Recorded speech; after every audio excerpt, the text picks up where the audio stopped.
Good day, my name is Abram Michelle Galante, a student nurse from Mate Doctors College, and this is my return demonstration on tracheostomy care procedure.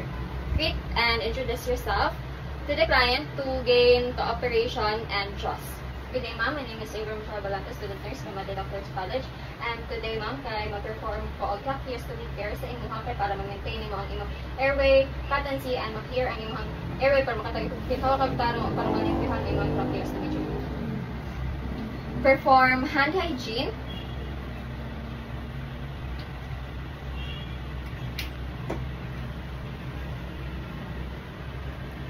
Provide privacy for the client, assuming na gidrape pa nato ang client. Prepare the client and equipment. Position the client in a semi-fowler position or fowler position to promote lung expansion. Ma'am, i-position kita ma'am to semi-fowler para po mas mag-expand yung mga para matarong na ito ang position.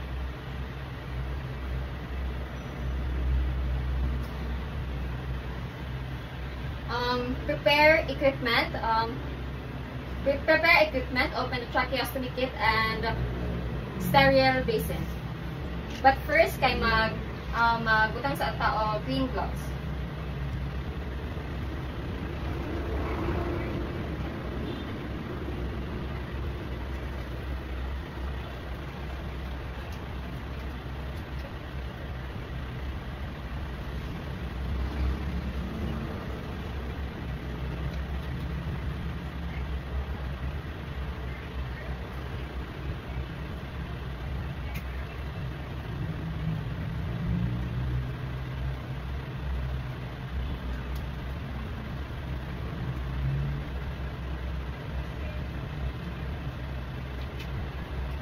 Assuming nag-i-open nato ang tracheostomy kit.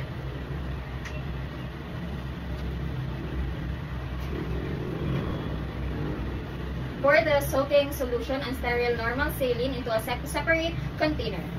So, mao ni ang hydrogen peroxide. Kutay nato dali. Assuming na nagkwarta. Then, mao ni ang saline. Assuming na nagkwarta. Okay.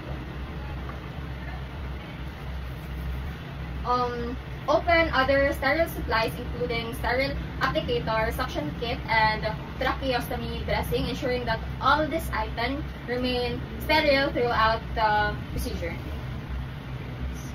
Mao ni ang mga ato ang gamiton.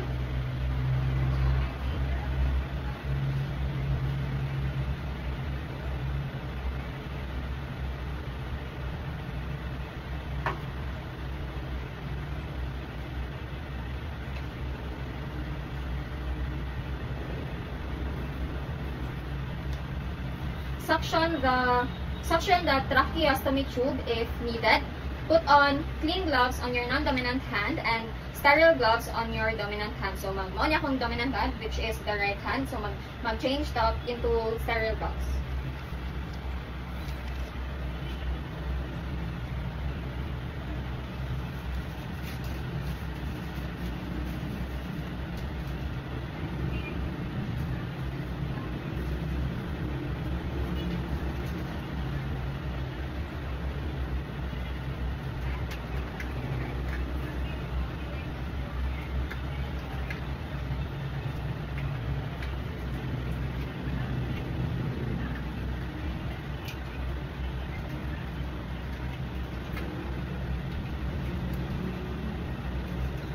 Then, suction the full length of tracheostomy tube to clear secretion and ensure patient's airway.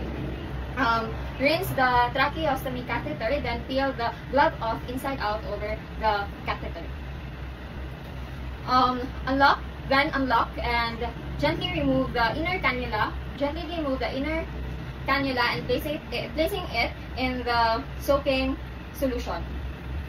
So, sa pag-unlock sa inner cannula, kailangan nato siya i-turn through counterclockwise motion.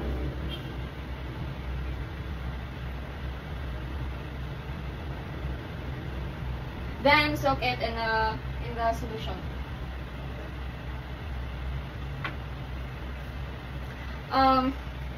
Then, remove and discard the soiled dressing using your glove hand. Assuming nag-remove na to ang soiled dressing. Tapos,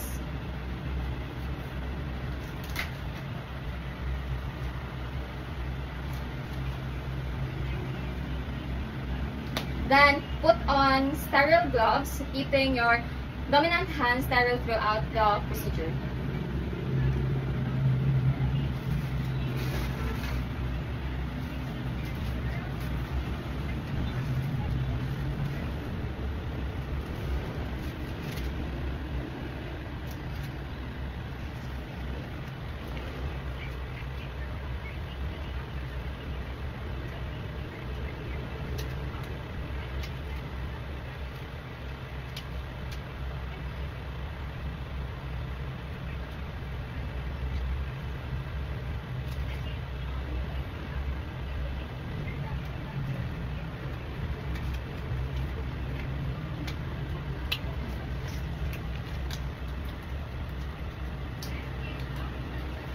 Clean the inner cannula, remove the cannula from the soaking solution, and clean the lumen with brush and pipe. Then cleaners moisten with sterile normal saline.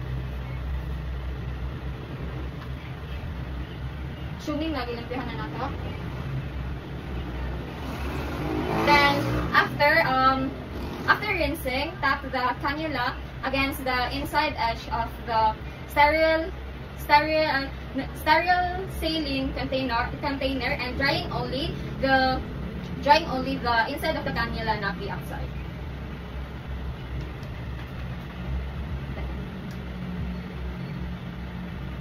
Assuming kaya nag-dry na to.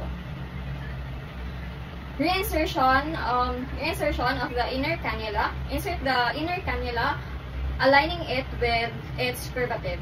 Lock in place to secure the flange of the inner cannula to the outer cannula. So, i-insert na nato.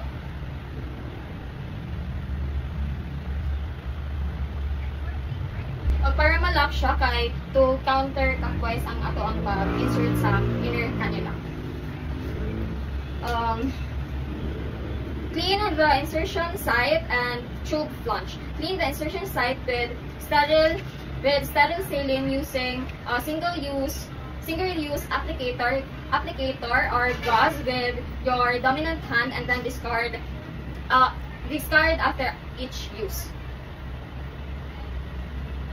So sa pag-clean sa insertion site, kailangan sa inside to outside kay para ma-prevent ang pag-introduce sa bacteria sa incision. So, ilimpihan na to.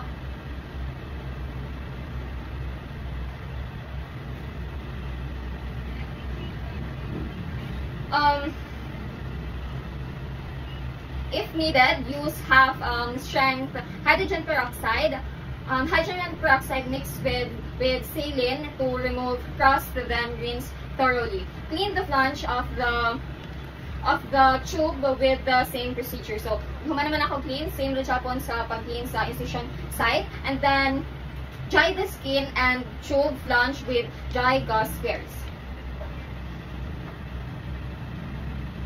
So, itap na to siya, then discard. Apply a sterile dressing. Use a non-revealing tracheostomy dressing or fold a 4x4 gauze into a V shape. Place the dressing under the flange. Place the dressing under the flange of tracheostomy tube while ensuring it's supported. So, ibutang na nato ang dressing.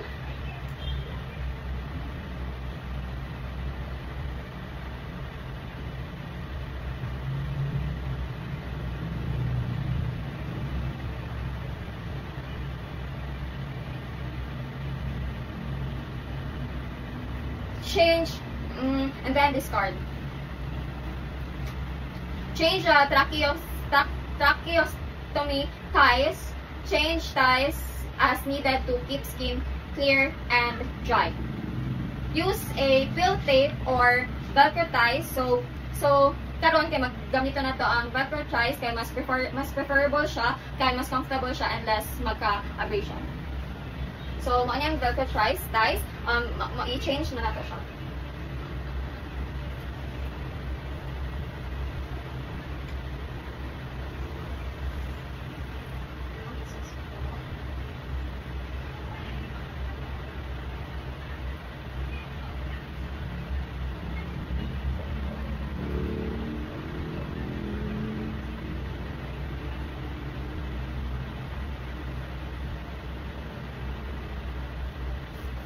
Yeah, i-discard.